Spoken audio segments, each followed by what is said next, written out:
News 24 पर 5 की पंचायत में आपका स्वागत है। आपके साथ में हूं मानक गुप्ता। भारत के बेहतरीन शिक्षा संस्थानों में से एक जेएनयू एक बार फिर विवादों में है। शनिवार को जेएनयू कैंपस में एक असिस्टेंट प्रोफेसर ने सुकमा के शहीदों की श्रद्धांजलि का कार्यक्रम रखा। कार्यक्रम ठीक ठाक हो गया, लेकिन उसी रात इस असिस्टेंट प्रोफेसर की गाड़ी के शीशे तोड़ दिए गए, घर के बाहर पथराव किया गया। असिस्टेंट प्रोफेसर साहब का आरोप है कि उपद्रवी उन्हें शहीदों के नमन करने का इनाम दे रहे हैं और पूरे देश के सामने आना चाहिए जेएनयू में आखिर हो क्या रहा है। प्रोफेसर के आरोपों पर एबीवीपी और लेफ्ट के छात्र आमने सामने आ गए हैं। एबीवीपी पत्थरबाजी के पीछे सीधे लेफ्ट को जिम्मेदार बता रहा है, तो लेफ्ट जेएनयू को बदनाम करने के लिए संघ पर गंभीर आरोप लगा रहा है। 5 की पंचायत में आज यही सवाल हम पूछ रहे हैं, जेएनयू में शहीदों के सम्मान पर भी बवाल क्यों हो रहा है और जेएनयू को क्या जबरन राजनीति का अखाड़ा बनाया जा रहा है।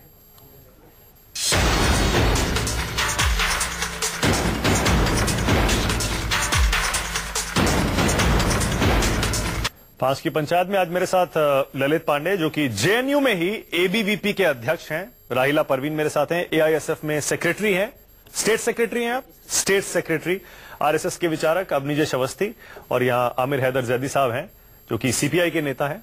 अक्सर आप इन सबको डिबेट्स में देखते होंगे, लेकिन आज बड़ा दुख हो रहा है मुझे। राहिला, बताइए, सुकमा में हमारे जवान मरे, उनको याद करने के लिए, सम्मान देने के लिए कार्यक्रम हो रहा है और जिस प्रोफेसर ने वो कार्यक्रम किया उन्हीं के घर पे पथराव हो गया, उनकी गाड़ियों के शीशे तोड़ दिए गए। ये क्या है?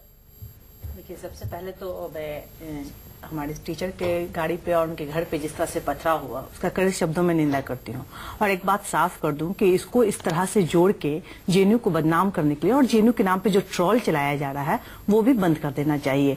पुलिस का काम है, सर ने एफआईआर भी करवाया है और पुलिस का काम है कि निष्पक्ष रूप से इसकी जांच करे और जिन लोगों ने इस तरह के कारनामे को अंजाम दिया है उसको कड़ी से कड़ी सजा भी दे। देखिए, ये तो पुलिस का काम है जानना। आप तो आपको मदद करनी चाहिए। नहीं, हम तो मदद करने के लिए तैयार हैं। हम तो कह रहे हैं ना कि पुलिस इसकी निष्पक्ष जांच करे। वो आपके भी प्रोफेसर हैं? हाँ, मेरे प्रोफेसर हैं। मैंने तो शुरू में ही बोला कि हमारे सर पे हमला हुआ है। हमने कहा ही नहीं कि किन्हीं के। तो हेल्प करिए पुलिस की, बताइए कौन लोग हैं, उन्हें पकड़वाइए। हम कैसे बताएंगे कौन लोग? ये पुलिस का काम है कि जाने कि कौन लोग हैं। पर मदद आप लोगों को करनी चाहिए ना। किस लेवल पे वो हमसे बोल रहे हैं और हम करने से इनकार कर रहे हैं, इस बात को समझिए। पहले आप बात को क्लियर हो जाने दीजिए। अभी आप देखिए कि पूरे सोशल साइट्स पे एक ट्रोल चल रहा है 2013 और 2015 के जेएनयू के इलेक्शन का फोटो लगाकर और कन्हैया के बेल के बाद जो लोगों ने जो खुशियां जाहिर की थी सड़कों पर, उसका फोटो लगाकर पूरे सोशल साइट में यह बताया जा रहा है कि सुकमा के शहीद जिस दिन हुआ उस दिन जेएनयू में जश्न वो गलत है। ये जो जेएनयू को बदनाम करने की जो खास तरह की राजनीति है, मिलाने वाली बात है, ये जेएनयू को खास करके बदनाम किया जाता है। वो गलत है, वो फेक है, फेक पिक्चर है, वो गलत है। और ये भी चीज, ये चीज जो हुआ है पूरी तरह से गलत है। तो आपको मदद करनी, एकदम मदद करना, एकदम मदद करेंगे। किसने किया ये हमें पहले से कैसे पता चल जाएगा? ये तो आप के बाद, मतलब आप कह रहे हैं कि हमने किया, मैंने नहीं कहा, पता है, मैंने नहीं कहा। फिर आप ये कैसे करेंगे? पता तो होगा आपको, आप सब लोग वहीं रहते हैं। तब तो सर को पता होगा, हमारे साथी यहाँ बैठे हुए हैं एबीवीपी से, इनको भी पता होगा, सबको पता होगा, सबको पता होगा ये बात। आक्रोशित था जब सुकमा की घटना हुई थी, उसके बाद से जेएनयू कैंपस में किसी भी वामपंथी संगठन ने उस पर कोई भी श्रद्धांजलि सभा का आयोजन नहीं किया, न उसकी निंदा की, न सरकार पर सवाल उठाए। आखिर वो लोग कहाँ थे जिन्होंने सरकार पे सवाल उठ रहा था, जेएनयू को बदनाम, ये जेएनयू को बदनाम करने की राजनीति आप लोगों ने फैला रखी है, बंद कर दीजिए। जब भी श्रद्धांजलि सभा का आयोजन होता है, ये वामपंथ के लोग वहाँ पर श्रद्धांजलि सभा का मजाक उड़ाते हैं। शोक सभा होती है तो वहाँ पर चिल्लाते हैं। बिल्कुल झूठ बोल रहे हैं आप। जरा मुझे बताइए कि जिस वक्त शोक सभा चल रहा था उस वक्त किसने हल्ला मचाया? जिस वक्त शोक सभा चल रहा था किसी ने विरोध किया? आयोजन नहीं कर, शोक सभा चलने के दौरान आपकी बात सुनी ना पूरी, आपकी बात दिग्भ्रमित न करें, देश को दिग्भ्रमित करने का काम बंद कीजिए। देश को दिग्भ्रमित करने का काम बंद कीजिए। कश्मीर में आपकी सरकार है, कश्मीर में आपकी सरकार, जाके पूछिए कौन पत्थरबाजी। अच्छा, आप मेरे सवाल का जवाब दीजिए। मेरे सवाल का जवाब दीजिए। आपको इतने विश्वास से कैसे पता है कि लेफ्ट वालों ने ये पत्थरबाजी की है? ये कोई हो सकता है कोई शरारती तत्व हो, गुंडे हो, ये भी हो सकता है। ये कोई पहली बार की घटना नहीं है। इससे पहले भी, चाहे जब 76 जवान दंतेवाड़ा में मेरे साथ प्रोफेसर बुद्ध सिंह जुड़ गए। अरे सुन तो लीजिए, राहिला, प्रोफेसर बुद्ध सिंह मेरे साथ जुड़ गए। प्रोफेसर बुद्ध सिंह, राहिला, अरे एक मिनट, आवाज आवाज बंद करिए, इनकी आवाज बंद करिए, आवाज बंद करिए। मेरे साथ प्रोफेसर बुद्ध सिंह अरे ललित एक सेकंड, प्रोफेसर बुद्ध सिंह जुड़ गए। प्रोफेसर साहब स्वागत है आपका। दिख रहे, सुन पा रहे हैं मुझे आप प्रोफेसर साहब? हाँ जी, सुन पा रहे हैं। कौन थे जिन्होंने आपकी गाड़ी के शीशे तोड़े, आपके घर पे पथराव किया? कौन थे वो लोग? पहली बात तो हमको ये समझने की यहाँ पे जरूरत है कि ये कोई पॉलिटिकल आइडियोलॉजिकल प्रोग्राम नहीं था। एक कंडोलेंस मीट थी जिसमें श्रद्धांजलि देने का कार्यक्रम था और शहीदों के परिवार को दिखाने की जरूरत थी कि जेएनयू के लोग आपके साथ हैं। यहाँ पे वो सभी लोग नहीं हैं जो आपका अपमान करते हैं, क्योंकि उनके परिवार वालों के अभी आंसू भी नहीं सूखे हैं और वो देख रहे हैं कि किस टाइप से जो चल रहे हैं। किसी का भाई शहीद हुआ है, किसी का बेटा शहीद हुआ है, किसी का पिता शहीद हुआ है। तो ये हमें अभी यहाँ पे संवेदना उनके परिवार के साथ रखने की जरूरत है और शहीदों की शहादत को हम आइडियोलॉजी से नहीं जोड़ सकते हैं, पॉलिटिक्स से नहीं जोड़ सकते हैं। बिल्कुल सही कह रहे हैं आप, जवान बिल्कुल सही कह रहे हैं, लेकिन कौन लोग थे वो प्रोफेसर साहब? कौन लोग थे जिन्होंने आपके घर पर पत्थर फेंके, आपकी गाड़ी के शीशे तोड़े? ये जो 3 से 4% लोग हैं जो यहाँ पे एक 2010 की एक जब मैं स्टूडेंट था, एक घटना है जहाँ पे 76 जब जवान शहीद होते हैं तो यहाँ पे खुशियां मनाई जाती हैं, कल्चर प्रोग्राम किए जाते हैं, मिठाइयाँ बांटी जाती हैं। मजाक बना रखा है, सच नहीं झूठ है। अरे उनको बोलने दीजिए, आप लोगों ने देश का मजाक बनाया है। वैचारिक रूप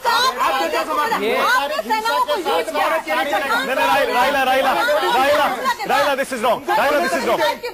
राइला सबको अपनी बात कहने का हक है। राइला बोलने तक नहीं देंगे। राइला ने आपको झूठ बोलना बंद कीजिए। राइला आप बोलने तक नहीं दे रहे इनको। देश को बदनाम कीजिए। मैं स्टूडियो की आवाज बंद कर दीजिए, प्रोफेसर साहब को सुनेंगे। स्टूडियो की आवाज बंद कर दीजिए, प्रोफेसर साहब को सुनेंगे। प्रोफेसर साहब कौन थे वो लोग, जरा बताइए कौन थे?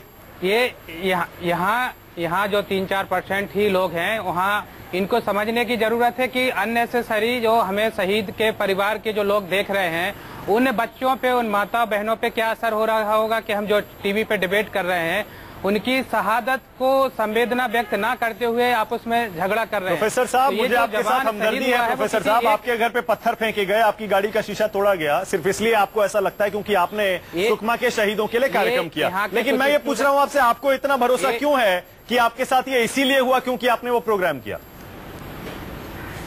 क्योंकि ये पहली बार श्रद्धांजलि सभा यहाँ पे आयोजित किया गया ओपन में, और ये इसमें जिस स्थान को चुना गया उस स्थान की एक हिस्ट्री है। इसकी वो हिस्ट्री है, यहाँ पे 9 फरवरी की घटना, शर्मनाक घटना हुई जिसमें भारत तेरे टुकड़े होंगे के नारे लगाए गए, हर घर से अफजल निकलेगा, तुम कितने अफजल मारोगे, केरल मांगे आजादी, आसाम मांगे आजादी के नारे लगाए गए। हमने जहाँ से जेएनयू को बदनाम किया गया था, हमने उसी जगह पे श्रद्धांजलि देने। ठीक है प्रोफेसर साहब, रुकिएगा जरा। ठीक है प्रोफेसर साहब, आप कह रहे हैं आपको शक पूरा यही है, उन्हीं लोगों ने किया है जिन्होंने वो नारे लगवाए। ये 3-4% लोग हैं। प्रोफेसर साहब जरा सुनिएगा। जैदी साहब, अब मुझे बताइए जैदी साहब, क्या वाकई ये सही है? जैदी साहब, जो जगह आप कहते हैं कि आप उसे सपोर्ट नहीं करते, जो जगह जेएनयू में देश विरोधी नारों के लिए बदनाम है, अगर उस जगह पर सुकमा के शहीदों के लिए, जवानों के लिए श्रद्धांजलि सभा हो रही है, सबको स्वागत करना चाहिए उसका। जैदी साहब, जो प्रोग्राम कर रहा है उसके घर के आगे पथराव हो रहा है, ये देखिए गाड़ी के शीशे तोड़ दिए, तस्वीरें देखिए, क्या सही हुआ क्या प्रोफेसर साहब के साथ? देखिए, जो हुआ वो गलत हुआ। नंबर 1 तो ये कि सुकमा के शहीदों की कहना चाहिए, जो सुकमा के शहीदों पे जो भी कार्यक्रम हो रहा है, ये श्रद्धांजलि हो रही है, अपनी कोई संवेदना व्यक्त कर रहा है, हमें उसका हौसला बढ़ाना चाहिए, हौसला नहीं तोड़ना चाहिए। दूसरी एक चीज मैं आपसे एक बात पूछना चाहता हूँ, अगर इल्जाम लगाया हो तो सुन लीजिए। हमें जो ये नक्सलवाद से जोड़ा जाता है कि साहब जितने कम्युनिस्ट हैं वो नक्सलवादी है, मैं एक चीज पूछना चाहता हूँ पूरे देश से हाथ जोड़ के विनती, जहाँ ये नक्सलवाद की समस्या है, क्या यहाँ कभी लेफ्ट का कोई नेता जीता है? यहाँ से कोई एमएलए है? एक ही रास्ते देखो, ये तो हमें आप लोग कैंपस में नारा लगाते हैं, क्या वहाँ से कभी कोई लेफ्ट का नेता जीता है? कोई मेंबर ऑफ पार्लियामेंट है? कोई एमएलए है? कोई नहीं। कभी कोई नक्सलवाद के कभी एक मिनट आप बोल लीजिए। तो ज़ादी साहब ने मुझे बिठा के ये कह दीजिए कि साहब ये कम्युनिस्ट है, हम इसके ऊपर आरोप लगा रहे हैं, ये चुप बैठा रहेगा, ये कुछ देश के लिए। ज़ादी साहब, लेकिन एक बात बताइए, ये कुछ देश के लिए। अगर ऐसा है, मैं एक चीज, तो सुकमा के शहीदों के लिए प्रोग्राम क्यों नहीं हुआ वहां पे? सुन लीजिए, जेएनयू के स्टूडेंट्स ने, छात्रों ने सुकमा के शहीदों को याद करने के लिए प्रोग्राम किया। पहले इतना सवाल पूछ लिया, मैं उसका ही जवाब दे देता हूं। दीजिए, सुन लीजिए। हम एक चीज पूछना चाहते हैं पूरे देश से। आज भी कर्नल के यहां से हथियारों का जखीरा बरामद होता है, जखीरे के साथ साथ 117 किलो मीट भी बरामद होता है। वो किस जानवर का है? ये नक्सलवाद को सप्लाई कर रहे थे, या आतंकवाद को से कहां ले जाते हैं जैदी साहब? सुन लीजिए, कहां से कहां ले? मुद्दे पे बात नहीं करते। मैं वही मुद्दे पे आ रहा हूं। इसीलिए ये शक पैदा होता है कि आप लोग जबान बंद करके समर्थन करते हैं उन लोगों। मैं वही मुद्दे पे आ रहा हूं। मैं वही मुद्दे पे आ रहा हूं। साइलेंट सपोर्ट करते हैं। मैं वही मुद्दे पे आ रहा हूं। मैं सपोर्ट नहीं करता। मुखर सपोर्ट है इनका। नक्सलवाद के आप बात ही नहीं करते। ये जो मेरठ में पकड़ा गया, ये बीजेपी का। अच्छा, अब एक सेकंड। नक्सलवाद को हथियार। ठीक है। अब नीचे इनको बताओ राइला एक एक करके। मानव जी या तो जवाब ले लीजिए। श्रद्धांजलि सभा का आयोजन नहीं किया, या तो जवाब किया है मानव जी। एबीवीपी ने उसके अगले ही दिन किया। एक सेकंड मानव जी या तो जवाब ले लीजिए। तो जवाब दे नहीं रहे। मैं दे रहा हूँ। आपको जानकारी नहीं है ये बीच में मैंने क्यों बैठा था? अच्छा, राइला एक करके जैदी साहब बोलेंगे, उसके बाद अपनी के पास कंप्लीट करें। मुद्दे पे बोलिए, लेकिन मुद्दे पे बोलिए। कर्नल पे चलेगा। हम सुन लीजिए, मुद्दे पे आइए। हाँ, तो ये भी कहना चाहिए अमेरिका तक, जापान तक नहीं जाएंगे, नहीं, मुद्दे पे रहेंगे। हाँ। मैंने तो ये सुना था अपने प्रधानमंत्री से, और मैं सलूट करता हूं, उन्होंने कहा था कि साहब 500 और 1000 के नोट से नक्सलवाद बढ़ रहा है। आप देखिए फिर सुन लीजिए, जैदी साहब नहीं, बिल्कुल नहीं। जैदी साहब जेएनयू में, जैदी साहब जेएनयू पे आ रहा हूं। जेएनयू पे आइए। अब मुझे बताइए, आप मुद्दे पे ही नहीं आते ना, यही सब सहानुभूति, पूरी सहानुभूति उन हत्यारों के साथ है नहीं, पूरी सहानुभूति जैदी साहब की पूरी सहानुभूति दिखाई दे रही है। आपकी सहानुभूति महबूबा मुफ्ती के साथ, आपकी सहानुभूति है उमर खालिद के साथ, आपकी सहानुभूति दिखाई दे है रही है बुरहान वानी के साथ। बुरहान वानी को मुआवजा आप देते हो, राम हमारा लेते हो। कश्मीर में आतंकवादी के साथ मिलकर सरकार तुम चलाते हो, राम हमारा लेते हो। दंतेवाड़ा में सरकार का समर्थन तुम्हारी आप लेते हो। कैंपस में एक भी देश ये पूछना चाहता है कि 15 और 1000 के नोट बंद करने से नक्सलवाद और आतंकवाद खत्म होने जा रहा था, क्यों नहीं खत्म हुआ? इन तीनों के माइक बंद कर दीजिए। अब निजय अवस्थी बहुत देर से बोले नहीं है। अब निजय अवस्थी की बारी है। अब निजय अवस्थी सर, वो बीच में बोल रहे थे, हम भी बोले। नहीं सर, उनको बोलने नहीं दे रहे। वो बहुत देर से बोलना बेचारे, वो चुपचाप इंतजार कर रहे। अब निजय जी जरा बताइए जी। अब निजय जी, सवाल मेरा सीधा है। प्रोफेसर साहब हैं, उनको देख रहे हैं आप, वो कह रहे हैं उन्हें शक है कि उन्हीं लोगों ने इनकी गाड़ी के शीशे तोड़े। सिर्फ शक है। आपको इतना भरोसा क्यों है कि ये वही लोग हैं? मैं बताता हूं आपको, क्योंकि ये पहला मौका नहीं है। जेएनयू बदनाम किस बात से होती है? क्योंकि वहां नारे लगते हैं भारत की बर्बादी के। सुन लीजिए, बात बोलने दीजिए, पूरी बात कर लीजिए। हाँ, फिर नहीं, ये भी बोलेगा। मैं बताता हूँ, सरकार हमें दीजिए, कब तक आप होम मिनिस्ट्री हमें दीजिए, ये इंटॉलरेंस है, ये इंटॉलरेंस है। देखिए, आप अपनी बात कहते हैं, सुनते नहीं है, ये इंटॉलरेंस होता है। और यही प्रोफेसर साहब के साथ हुआ, यही प्रोफेसर साहब के साथ हुआ। दिल्ली में 51 वोट मिलते और आप ललित एक सेकंड, एक वोट नहीं मिलता। अरे जैदी साहब, आप बताइए, होम मिनिस्ट्री आपकी। अब देखिए, नारे लगा जैदी साहब, आपको लग रहा है जो लोग देख रहे हैं, हमारे दर्शक, वो खुश हो रहे होंगे? गलत दिशा देते हैं। अरे हमारे व्यूअर नाराज हो रहे होंगे जैदी साहब, गलत दिशा देते हैं। जैदी साहब, देश को पता होना चाहिए कि नारे लगाने वाले ही नारे को पकड़ने वाले हैं। अच्छा, अब ये नारे आज लगाने वाले आप बोलने दीजिए उनको भी। अब निजय अवस्थी प्रोफेसर के घर पे अटैक कर दिया। अरे मानक जी इनको चुप करिए तो मैं हाँ बोलिए। मानक जी, एक सामान्य सी बात है कि अगर मान लीजिए किसी भी शैक्षणिक संस्थान में, जेएनयू में नहीं, बाकी दिल्ली यूनिवर्सिटी में, सब जगह, एक शैक्षणिक संस्थान में ऐसी कौन सी प्राइवेसी है जिसके कारण वहां पर सीसीटीवी कैमरे नहीं लग सकते? कौन विरोध कर रहा है सीसीटीवी कैमरे का? इसीलिए विरोध किया जाता है। रात के अंधेरे में जाकर के आतंक फैलाना, रात के अंधेरे में जाकर के दीवारों पर पोस्टर चिपकाना, इसलिए सीसीटीवी कैमरा आतंक है। देश विरोधी किसका? बर्बादी का, भारत की बर्बादी का, भारत की बर्बादी का पोस्टर, भारत की बर्बादी का। पुलिस किसके अंदर आती है? सीसीटीवी क्यों नहीं लगाने देती आप? राइला सीसीटीवी क्यों नहीं लगाने देते? इतने सारे संस्थानों में, डीयू में सीसीटीवी है, क्यों राम जसवा? जवाब देंगे, क्यों राम पकड़े गए ना, पकड़े गए सब लोग, पकड़े गए, पकड़े गए। ये बता सीसीटीवी कैमरे में क्या दिक्कत है? पकड़े गए, पकड़े गए। देश को दिग्भ्रमित करने का सीसीटीवी कैमरे में क्या दिक्कत है? आप हॉस्टल में मेरे रूम में ला के लगा लीजिए। बिल्कुल नहीं। ये जो आप लोगों ने साजिश रची है, को बदनाम करने आज ये की। पर्दाफाश हो गया इनका पर्दाफाश हो गया। रात के अंधेरे में सुकमा के शहीदों के खिलाफ नारे लगाना पत्थरबाजी करना ललित साफ हो गया। अच्छा बिल्कुल स्पष्ट हो गया। पर्दाफाश हो गया आपका। अरे सर इनके लोग पकड़े गए हैं। अरे राहिला, मैं एक उदाहरण दूं, मुझे चलिए मैं बिल्कुल तर्क देता हूँ। हाँ। दिल्ली यूनिवर्सिटी के एक लेक्चरर पी साई बाबा नक्सलियों से संबंध के कारण सस्पेंड हुए, कोर्ट ने उन्हें सजा सुनाई। उसके लिए समर्थन किसने जुटाया था? हेम मिश्रा के लिए समर्थन इन्होंने किसने जुटाया था? अब बोलिए ना, बोलिए आप। इन्हीं ने जुटाया था, इन्हीं लोगों ने जुटाया था, इन्हीं लोगों ने। जिस पुलिस की बात कर रहे ना, जिस पुलिस की बात कर रहे, पुलिस ने पकड़ लिया उसको, पुलिस ने पकड़ लिया उसको, पुलिस ने पकड़ लिया उसको, पुलिस ने पकड़ लिया उसको, पुलिस ने पकड़ लिया उसको। स्टूडियो की आवाज बंद कर दीजिए।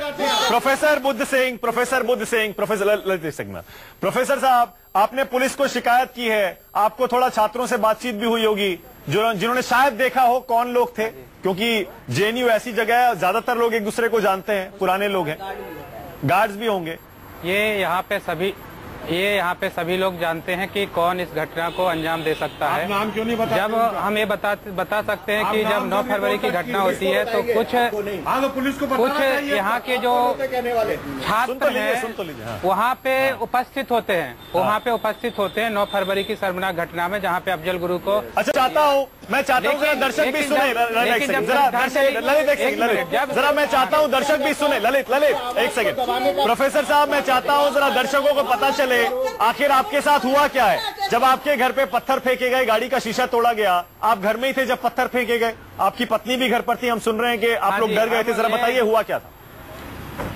हाँ, ये जो है जैसे पहली बार आयोजित हुई उसमें भारी संख्या में 450 प्लस लोग शामिल हुए। सुन लीजिए, अरे बोलने दीजिए जैदी साहब, ये समस्या है, बस यही समस्या है। इंटॉलरेंस आरोप दूसरों पे लगाते हैं, आप सुनते नहीं। आईपीएस के घर में जाकर पथराव करें, इन्हें कोई नहीं पूछता। देश के आईपीएस के घर में जाके सहारनपुर के अंदर इन्होंने उनके बच्चों को जैदी साहब आप सुनते नहीं है, जैदी साहब समस्या यही है। जेएनयू की घटना पे मेरठ के कर्नल, सहारनपुर, चाइना, अमेरिका, आपके पास तर्क नहीं है जैदी साहब, आपके पास जवाब नहीं है जैदी साहब, पास सारे तर्क, कोई जवाब नहीं है आपके पास। आप मुझे बताइए जैदी साहब, आपके पास जवाब नहीं है, आप मुद्दे से बचते हैं, मुद्दे से बचते हैं। बिल्कुल सामने आ गया चेहरा, आपका चेहरा बेनकाब है। ललित आप, अरे जैदी साहब छोड़िए, देश के साथ गद्दारी हमेशा करते आए। अरे जैदी साहब, जैदी साहब,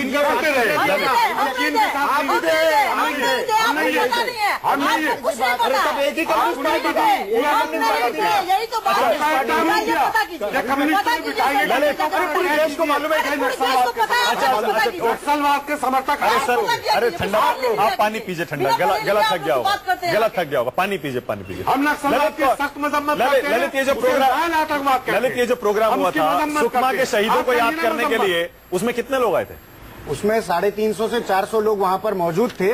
और उसके बाद जो भी शिक्षक समुदाय राष्ट्र के साथ खड़ा होता है जेएनयू में, उसको टारगेट किया जाता है, उसको वहाँ पर बताया जाता है कि नहीं, तुम यहाँ पर इस तरह का कार्यक्रम आयोजित नहीं कर सकते हो, अगर करते हो तो तुम्हारे घर में पत्थरबाजी की जाएगी, तुम्हारे घर में। विरोध किसी ने नहीं किया, वो कह रही है, किसी ने विरोध नहीं किया। गाड़ी का शीशा टूटा है, वो केवल एकमात्र घटना नहीं है, उसको गुंडे भी हो सकते हैं। ललित, जेएनयू कैंपस में गुंडे भी हो सकते हैं, गुंडे भी हो सकते हैं। देश के शहीदों के सम्मान में प्रोग्राम हो रहा है, कौन करेगा? चलिए, यानी कि टाइम खत्म हो गया मेरे पास, सख्त सजा मिलनी। यानी कि देखिए ये अच्छी, अब जाके अच्छी बात बोले, सख्त सजा मिलनी चाहिए। लेकिन सवाल यही है क्या, सवाल यही है क्या, सवाल यही है, आइए यही समस्या है बस। समस्या क्यों नहीं? वापस घूम के पीड़ित कोई सजा देने की बात कर। क्यों? चलिए, मेरे पास टाइम खत्म हो गया। अगर ये झूठ बोल अब गेंद दिल्ली पुलिस के पाले में है, इन्हें सजा होनी जैदी चाहिए साहब, और जिन्होंने देश जैदी के साहब, शहीदों का अपमान जैदी किया साहब, है उनके खिलाफ सख्त कार्रवाई होनी चाहिए। अरे एक सेकंड, जैदी साहब शो क्लोज कर दीजिए मेरी तरफ से। आप मैं एंकर हूं, आप कर दीजिए, बोल दीजिए। मैं कहता हूं आप कर दीजिए। एक मिनट, अरे इसे छोड़ दीजिए, इसमें अदालत कोर्ट छोड़ दीजिए, छोड़ दीजिए, छोड़ दीजिए। अरे देखिए इसमें भी अपनी बात कहेंगे। अपमान करे हाँ, उसे सख्त सजा होनी चाहिए। ठीक है जैदी साहब, अगले अगर कोई जैनी को बदनाम करे, जैदी साहब और राइला परवीन करे, अरे ललित एक सेकंड, कार्रवाई होनी चाहिए। जैदी साहब और अरे ललित एक सेकंड, रेपिस्ट कहते हैं, उनको भी खंडन करिए, उनको भी जैदी साहब, राइला परवीन, ललित पांडे, इन तीनों को अगली बार शो में हम एंकर बनाकर बैठाएंगे। बहुत बहुत शुक्रिया, बहुत बहुत शुक्रिया 5 की पंचायत में आने के लिए, बहुत बहुत शुक्रिया। ये बहस चलती रहेगी। अब गेंद दिल्ली पुलिस के पाले में है, लेकिन जेएनयू के छात्रों और प्रोफेसर्स को मदद करनी चाहिए इन गुंडों को पकड़वाने में। एक छोटा सा ब्रेक ले रहे हैं।